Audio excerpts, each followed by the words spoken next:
Welcome, guys, to Unit 6 of Chapter 4 of Advanced Accounting. Here we are going to learn Accounting Standard 24, Discontinuing Operations. Okay?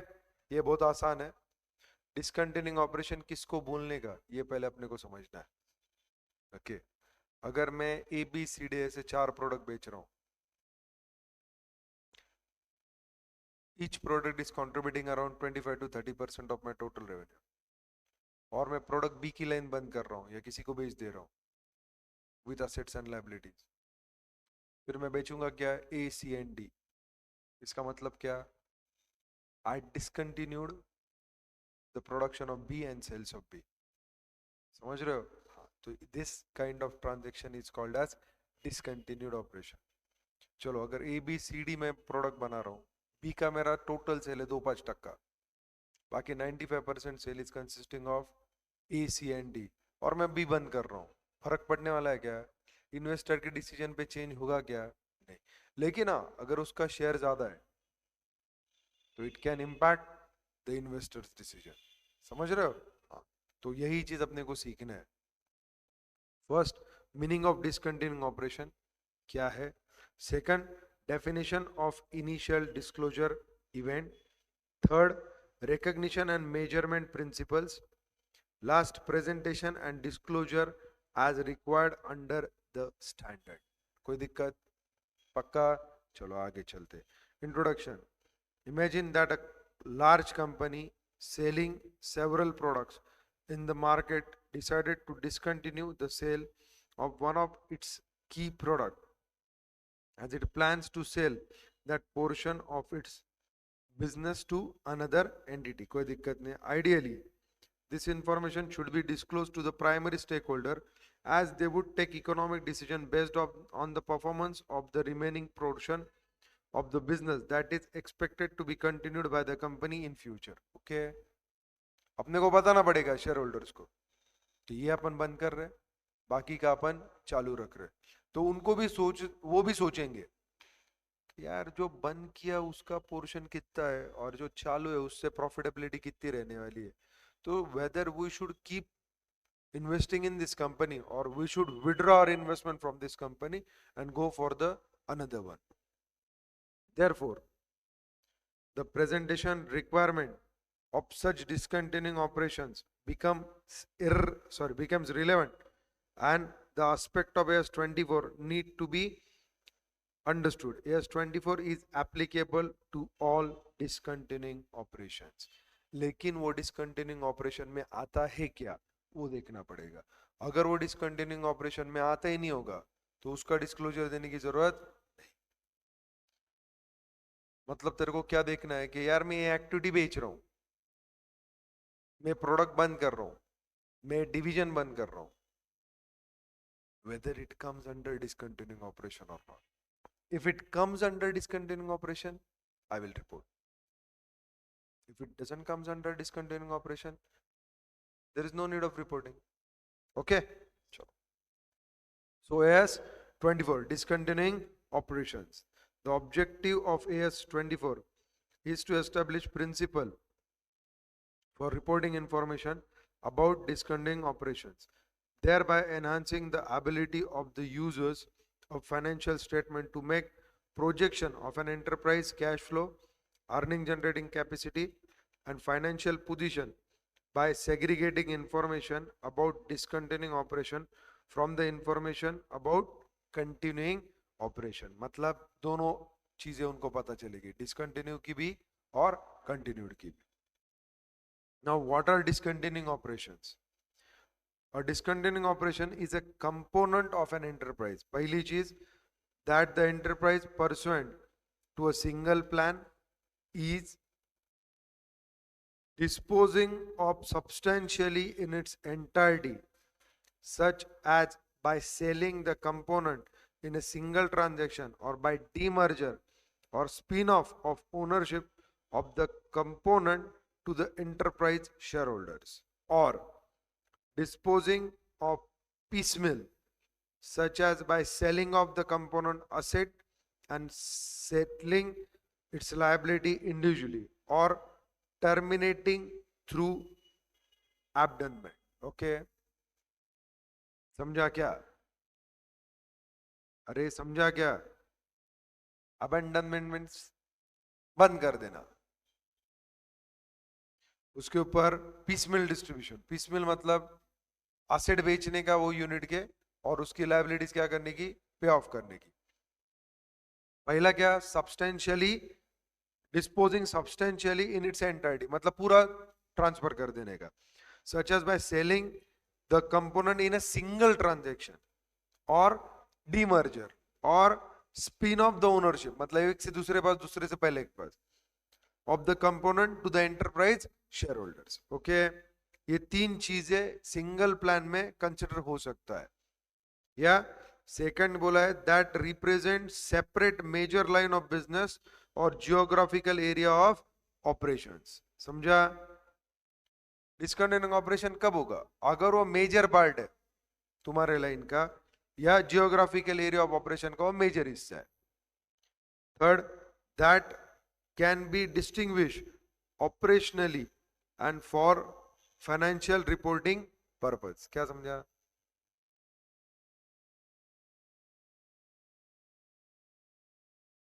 वो separately distinguish हाँ, वो कर सकते हैं. समझा? मतलब फाइनेंशियल रिपोर्टिंग पर्पस के लिए अपन उसको क्या कर सकते हैं? सेपरेटली रिकॉग्नाइज कर सकते हैं. तो ये अपन क्या बोलेंगे? इसको डिसकंटिन्यूइंग ऑपरेशन में कंसिडर करेंगे. एग्जांपल 1 और एग्जांपल 2, दो एग्जांपल दिए. पहले इसमें डिसकंटिन्यूइंग ऑपरेशन नहीं है, दूसरे इसमें डिसकंटिन्यूइंग ऑपरेशन है. ओके, पढ़ते.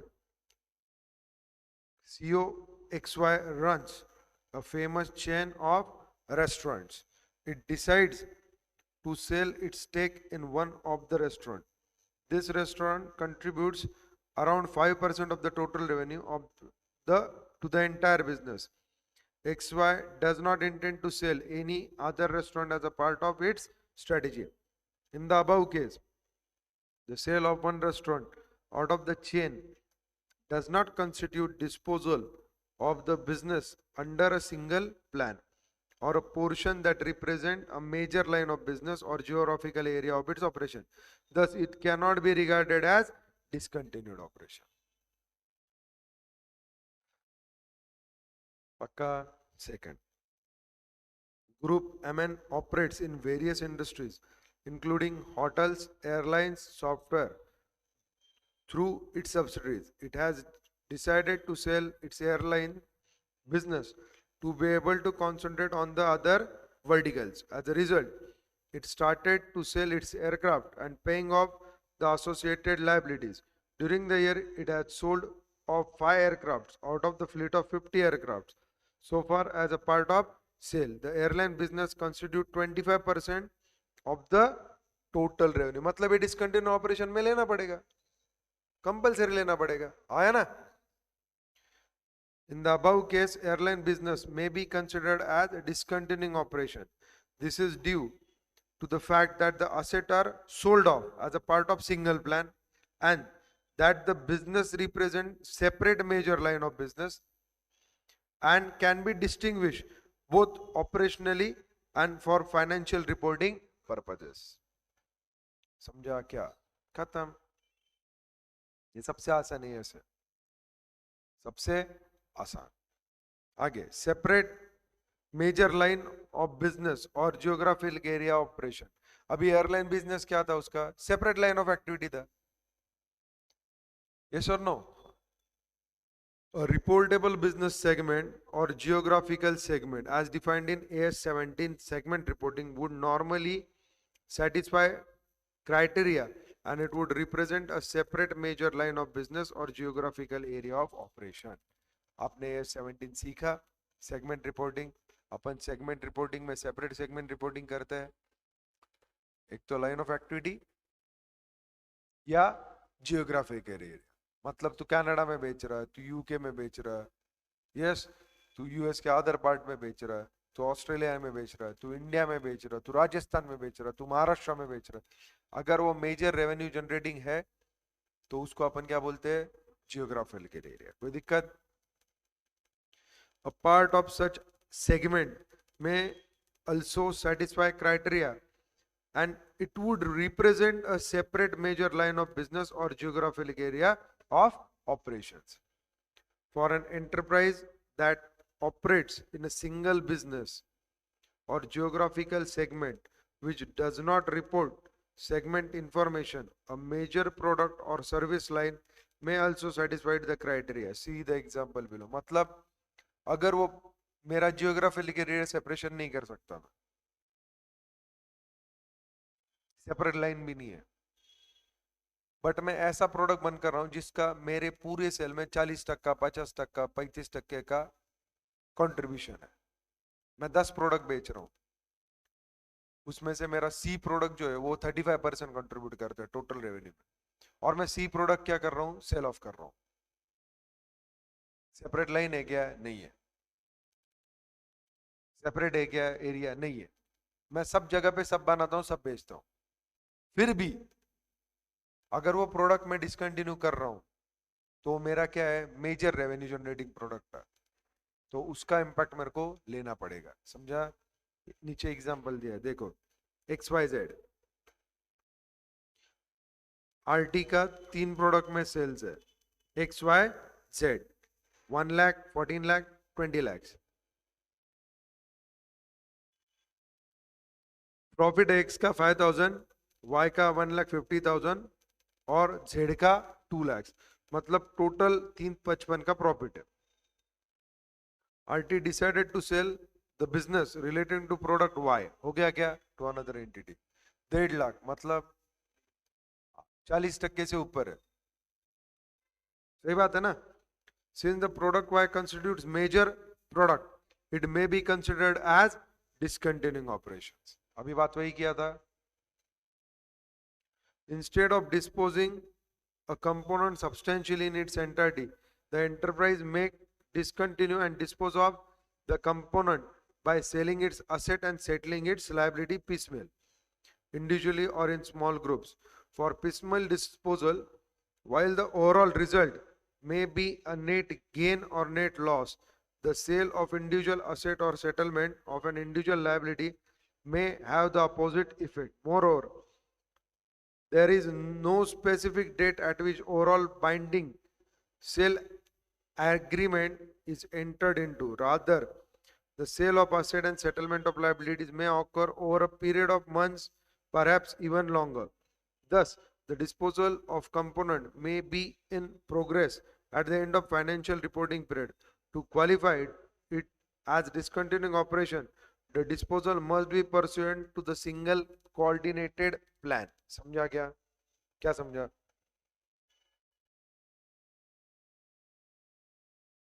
क्या समझा?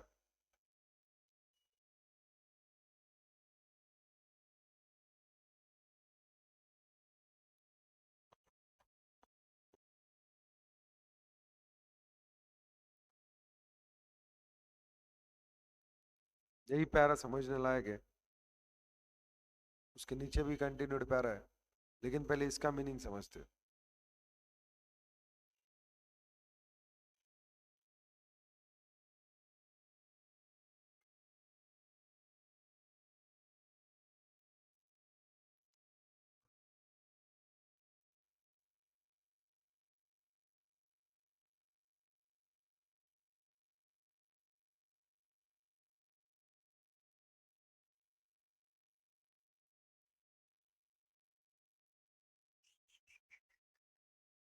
हो गया?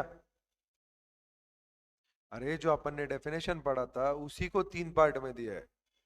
पहला, हाँ, पहला सिंगल ट्रांजैक्शन वाला है, या फिर सेकंड क्या है बेटा, पिसमिल वाला, मतलब तू तेरा असेट बेचेगा और तेरी लायबिलिटी क्या करेगा, सेटल करेगा। और तीसरा क्या था, अबंडनमेंट। अभी नेक्स्ट पैरा में अबंडनमेंट के बारे में दिया होगा। अबंडनमेंट मतलब बंद कर देना।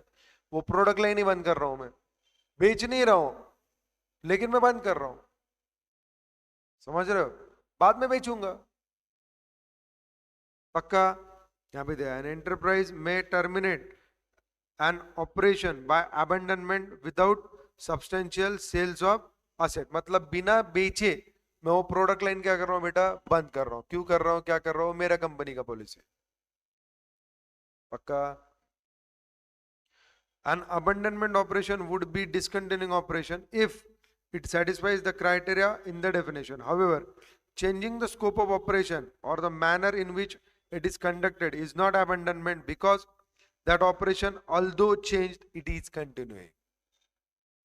So 3 discontinuing है. पहला, तू एंटायरिटी में सेल कर रहा, दूसरा तू पीसमिल में सेल कर रहा, और तीसरा अबेंडनमेंट. किस चीज का, अगर उसका तेरे रेवेन्यू पे इम्पैक्ट है, अगर तू पूरी कंट्री की लाइन बंद कर रहा है जियोग्राफिकल एरिया के हिसाब से, अरे हाँ या ना, या बड़ा वाला जो तेरा सेल पोर्शन दे रहा है तू वो प्रोडक्ट बंद कर रहा है, उसको क्या बोलेंगे? Discontinuing operations. 2-5% रेवेन्यू आ रहा है और तू वो प्रोडक्ट बंद कर रहा है, उसको डिसकंटिन्यूइंग ऑपरेशन नहीं बोलेंगे. पक्का? एग्जाम्पल 4 इंपॉर्टेंट एग्जाम्पल है, प्लीज पढ़ो. GH, a large car manufacturing company decided to discontinue its manufacturing operation relating to the diesel car production. It plans to restructure the business by revamping its existing operations and starting new manufacturing process for manufacturing and sale of electric vehicle. In the above example, it needs to be evaluated that the restructuring is a result of continuing operation. तू धंधा बंद कर रहा है क्या? नहीं, तो वो लाइन चेंज करके दूसरे लाइन में जा रहा है, तो it results in a continuing operation or termination of existing operation, and accordingly it can be concluded whether it is a case of discontinuing operation or not. Example of activities do not necessarily satisfy criteria A of the definition, but that might do so in the combination with the other circumstances, which includes क्या बेटा? Gradual or reversionary phasing out of the product line or class of service. क्यों अपन product line change कर रहे हैं gradually? Electric vehicle में आ रहे, diesel से बाहर पड़ के. Discontinuing even if relatively abruptly several products within an ongoing line of business. Exactly. Shifting of some production or marketing activities for a particular line of business from one location to another, and closing of the facility to achieve productivity improvements or other cost saving. An example in relation to consolidated financial statement is selling a subsidiary whose activities are similar to those of the parent or other subsidiaries. मतलब एक subsidy वो काम कर रही है तो दूसरी क्यों चालू रखने का ना. तो अपन जो अपने को कम प्रॉफिटेबल रहेगी या जिसका अपना फ्यूचर एक्सपेक्टेशन कम है उसको अपन क्या करेंगे? बेच देंगे, डिसकंटिन्यू करेंगे.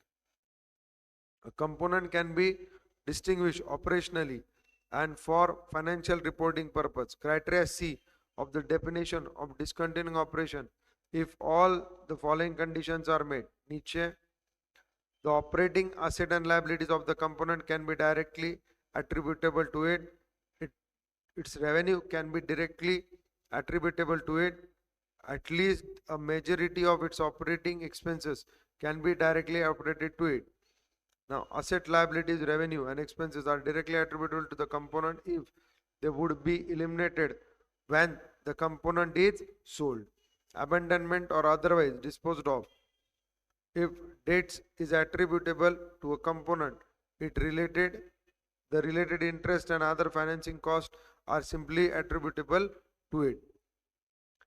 Discontinuing operations are infrequent events, but this does not mean that all infrequent events are discontinuing operations. The fact that a disposal of component of an enterprise is classified as a discontinuing operation under S24 does not in itself bring into question the enterprise liability to continue as a going concern.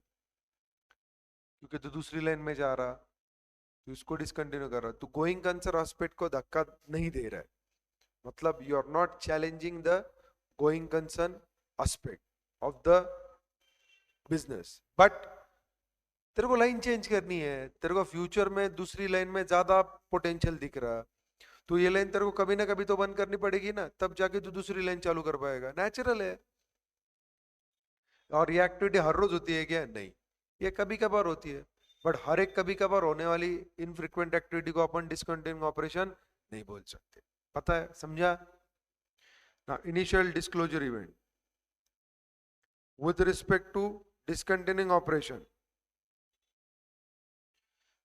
The initial disclosure event is occurrence of one of the following, whichever occurs earlier. पहली चीज, the enterprise has entered into a binding sale agreement for substantially all opposite attributable to the discontinuing operation, or the enterprise board of director or similar governing body has both approved in detail formal plan for discontinuance and made announcement of the plan. ये होने के बाद तुमको immediately क्या reportable हो जाता है. तूने बेचना डिसाइड किया, तूने कॉन्ट्रैक्ट किया बेचने का, मतलब तू उसको क्या कर रहा है, डिसकंटिन्यू कर रहा है. या बोर्ड ऑफ डायरेक्टर ने फॉर्मल प्लान अनाउंस किया है अबैंडनमेंट का, चेंज ऑफ लाइन का, और उन्होंने उसके अनाउंसमेंट किया है, तो it will become a reportable transaction. इन दोनों में जो भी अर्लियर होगा तब तेरा क्या होगा, उसको बोलेंगे initial event. A detailed formal plan for discontinuance normally includes identification of major area to be disposed of, the expected method of disposal, the period expected to be required for the completion of disposal, the principal locations affected, the location function, an approximate number or employees who will be compensated for terminating their services, and the estimated proceed or salvage to be realized by disposal. An enterprise board of director or similar governing body is considered to have made the announcement of detailed formal plan of further discontinuance if it has announced the main features of the plan to those affected by it, such as lender, stock exchange, trade payable, trade union, etc. It's in a sufficiently specific manner so as to make the enterprise demonstrably committed the discontinuance. क्या समझा? हम्म.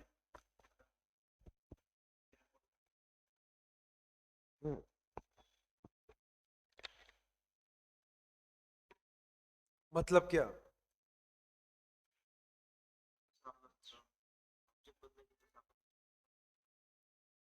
बस great. अगर मैं formal plan लेके आया हूं तो मुझे बताना पड़ेगा. किसको बताना पड़ेगा? मनी लेंडर्स को, शेयर होल्डर्स को, कि मैं इस तरीके से जा रहा हूं और मैं इसको इसी हिसाब से डिसकंटिन्यू करूंगा, इस हिसाब से बेचूंगा, इस हिसाब से रिकवरी मारूंगा with some new line of action. क्यों? अगर वो गोइंग कंसर्न रहना चाहता है तो. Okay. Now recognition and measurement. For recognizing and measuring the effect of discontinuing operation, this AS does not provide any guideline, but for the purpose of relevant accounting standard should be referred. क्या समझा? तू major नहीं कर सकता है according to this as कि discontinuing operation का क्या इफेक्ट हुआ, क्या नहीं हुआ, ये तू ये एएस के हिसाब से नहीं. इसमें तेरे को सिर्फ बोलना है, बताना है डिसकंटिन्यूइंग ऑपरेशन इनिशियल इवेंट कब है, तेरे को डिस्क्लोज क्या करना है. डिस्क्लोजर स्टैंडर्ड नीचे दिए होंगे बट ऑब्वियसली ओके. और इसका इफेक्ट और इम्पैक्ट दूसरे अकाउंटिंग स्टैंडर्ड के हिसाब से आएगा जो जो वहां पे एप्लीकेबल होगा. ओके. आगे प्रेजेंटेशन एंड डिस्क्लोजर. पहला इनिशियल, उसके बाद disclosure other than initial disclosure, उसके बाद थर्ड अदर डिस्क्लोजर, उसके बाद updating the disclosures, then separate disclosure for each discontinuing operation, presentation of the required disclosure, then restatement for of prior periods, disclosure in interim financial reporting. खत्म. Pure theory है, पढ़ के ले लेते. ठीक है ना? चलो प्रेजेंटेशन एंड डिस्क्लोजर. मैंने बोला इनिशियल डिस्क्लोजर. क्या है इनिशियल डिस्क्लोजर? पढ़ता हूं, ध्यान से देखो, समझो. An enterprise should include the following information relating to discontinuing operation in its financial statements, beginning with the financial statement for the period in which the initial disclosure event occur. जो तेरा initial disclosure event हुआ है Yes or no?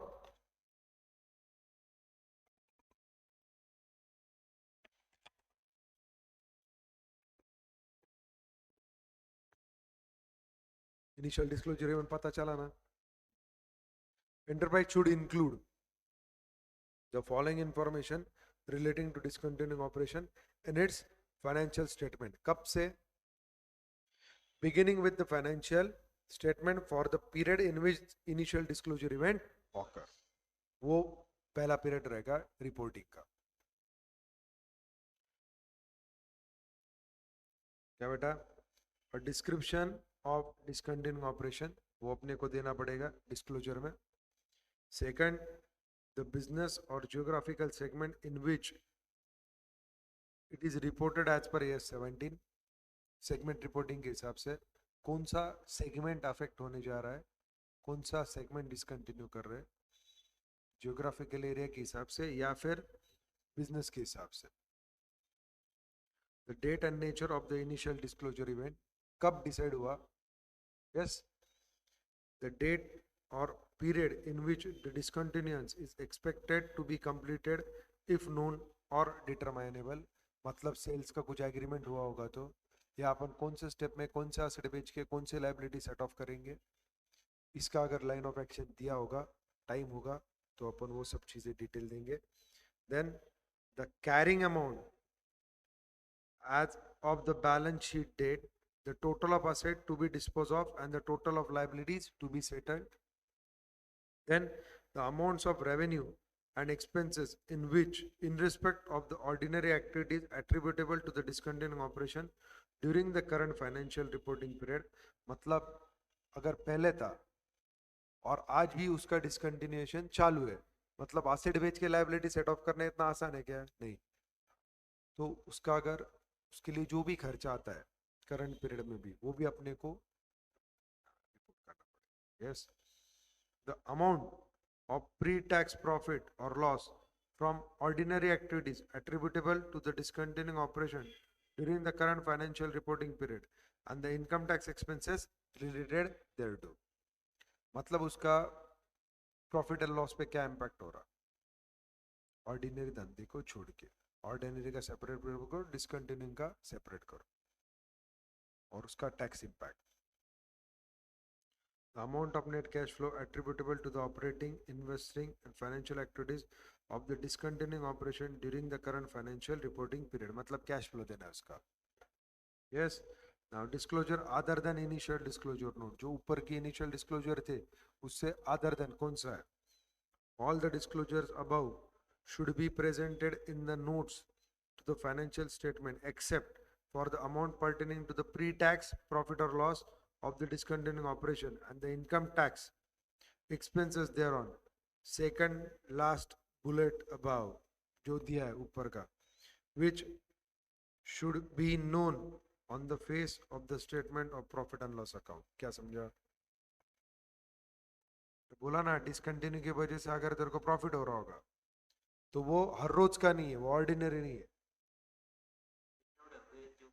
बस वो discontinue करने के बाद तूने आज से 2 करोड़ की 2 करोड़ 20 लाख को बेचा, तेरा मुनाफा कितना हुआ?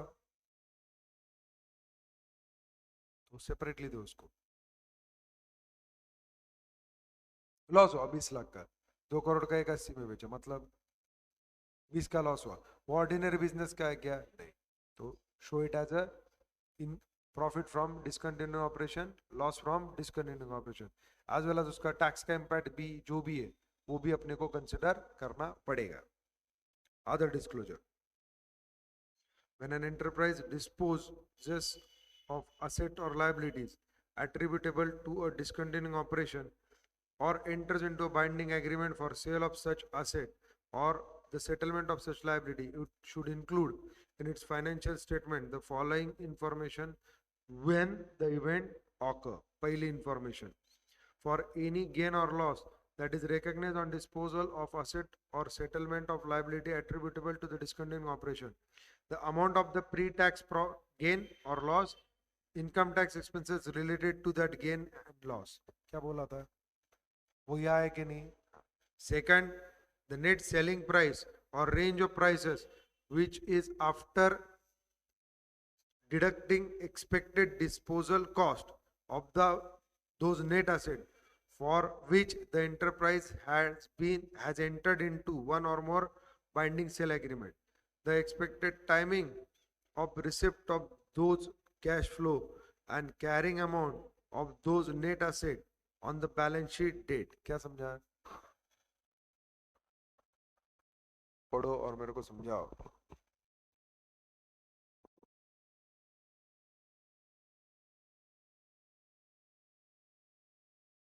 तुम्हारा रिस्पॉन्स इतना कम है कि मेरे को नींद आने लग गई. अरे पढ़ो और बताओ ना.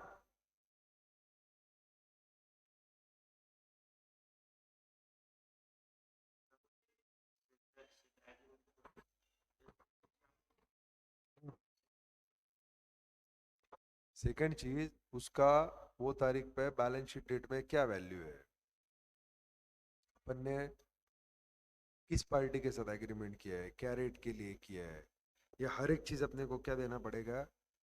हाँ, क्योंकि वो सेल्स एग्रीमेंट अपने ऊपर क्या है, बाइंडिंग है. तो वो अगर चीज फिक्स है तो उसको बताने में कोई तकलीफ है क्या अपने को? नहीं. तो बताओ तकलीफ. तो ये भी है अदर डिस्क्लोजर.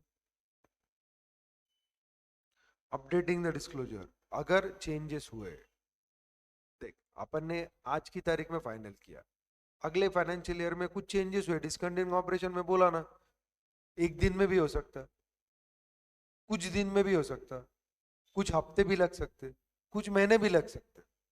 हाँ या ना?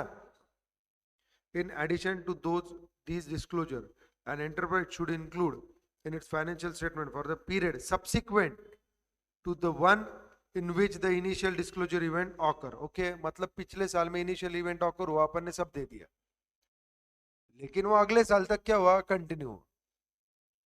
Description of any subsequent significant changes in the amount or timing of cash flow relating to the asset to be disposed of or the liabilities to be settled and the event causing those changes. मतलब अगर तुमने जो decide किया था initial disclosure में, या तुमने binding agreements वगैरह सब दे दिया, टाइमिंग दे दिया, कैश फ्लो का सब चीजें दे दी, और उस तरीके से नहीं हुआ, अगले साल में उसने कुछ चेंजेस हुए, तो जो रीजन की वजह से चेंजेस हुए वो रीजन, और जो चेंजेस हुए वो चेंजेस, ये भी तुमको क्या करना पड़ेगा, disclose. The disclosure should continue in financial statement for the period up to and including the period in which discontinuance is completed. समझा? जब तक तेरा डिस्कंटिन्यूएंस कंप्लीट नहीं होता तब तक तू उसको डिस्क्लोजर करके देता रहेगा, तेरे को देना पड़ेगा. Discontinuance is completed when the plan is substantially completed or abandoned through full payment from the buyer may not yet have received. मतलब क्या,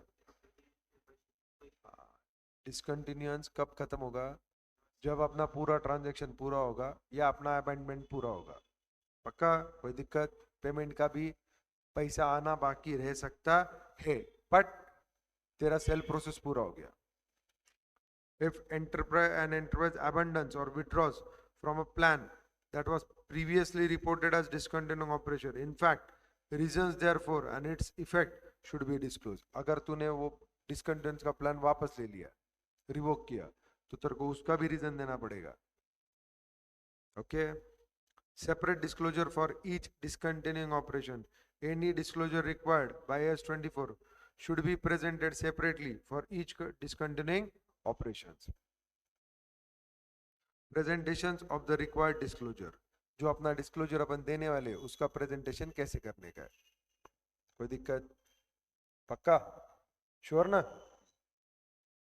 The above disclosures should be presented in the notes to the financial statement except the following, which should be shown in the face of the statement of profit and loss. बाकी सब disclosure अपने कहाँ पे देने के रहते हैं? हाँ, बट ये जो दो दिए इसको तुमको कहाँ देना पड़ेगा? On the face of the statement of profit and loss.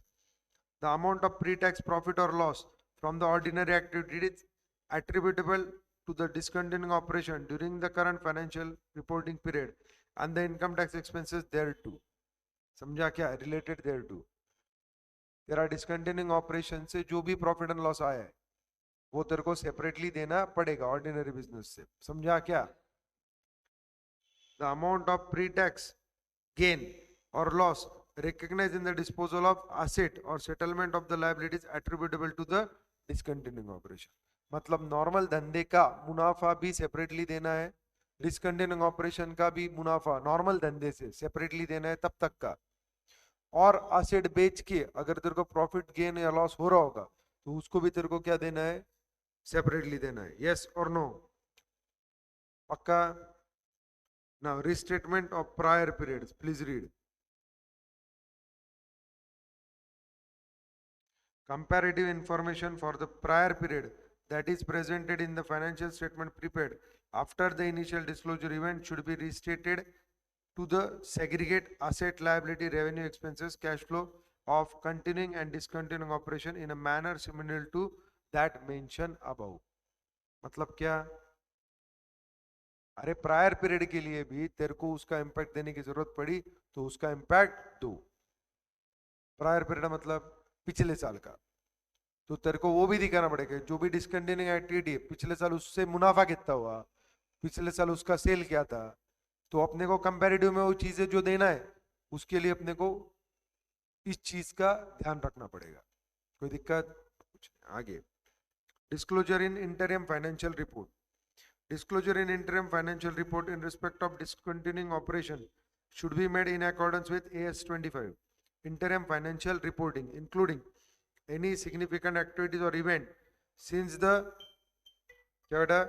since the end of the most recent annual reporting period relating to discontinuing operation, and any significant changes in the amount of timing of cash flows relating to the asset to be disposed और liabilities to be settled.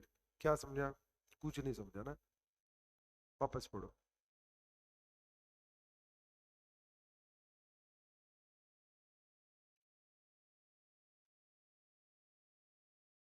देखिए S25 अपने को सीखना है, interim financial reporting. ऐसी चीज में अगर वो क्वार्टर में तूने इनिशियल डिस्क्लोजर दे दिया कि चीज का, इसका डिसकंटिन्यूइंग ऑपरेशन का, तो उसका इम्पैक्ट भी तेरे को अकॉर्डिंग टू S25 तेरे बुक्स में देना पड़ेगा. पहला, एनी सिग्निफिकेंट एक्टिविटी और event since the end of the most recent annual reporting period relating to the discontinued operation. मतलब प्रीवियस ईयर के इसमें भी तेरे को जो भी चेंजेस करने पड़ेंगे वो तेरे को करना पड़ेगा, है ना? Second, any significant changes in amount or timing of cash flows relating to the asset to be dispose of or liabilities to be settled. ये तेरे को जो भी करना है इसका भी तेरे को डिस्क्लोजर देना पड़ेगा या उसकी रिपोर्टिंग करनी पड़ेगी इंटरिम फाइनेंशियल रिपोर्टिंग में. कोई दिक्कत? खत्म. सो ये खत्म हो गया. अभी तुमको दिए टेस्ट योर नॉलेज पढ़ने का और मेरे को बताने का. कोई डिफिकल्टी रही तो पूछो. पिछले इसका सॉल्व हुआ? अरे पिछला एएस सॉल्व किया गया. EPS, basic EPS, diluted EPS. Difficulty रही तो अपन डिफिकल्टी का लेक्चर सेपरेट लेंगे. मोर देन 1 2 3 4 डिफिकल्टीज रही तो अपन उसका लेक्चर क्या लेंगे, सेपरेट लेंगे. उसको भी रिकॉर्ड करेंगे और डाल देंगे. कोई तकलीफ? Now a unit 7 accounting standard 25 interim financial reporting. Base दे देता हूं या अगले लेक्चर में दो. Will have a break. क्या करते, एक एक स्टैंडर्ड एक एक लेक्चर में लेते. ये बात है. तो ये थोड़ा बड़ा है, ये बहुत छोटा था. डिसकंटिन्यूइंग ऑपरेशन इसका ज्यादा वेटेज भी नहीं है, नॉर्मल चीज है समझने का, लिखने का. प्रैक्टिकल सॉल्व करो. तुम्हारा जो भी क्वेश्चन बैंक है अपना दिया वाला वो सॉल्व करो. इंटरिम फाइनेंशियल रिपोर्टिंग बड़ा है, इसको ज्यादा टाइम लगेगा क्योंकि मेरे हिसाब से ये 15-16 पेजेस के ऊपर है, ज्यादा रहेगा. आया ना? कितने पेजेस है? 25.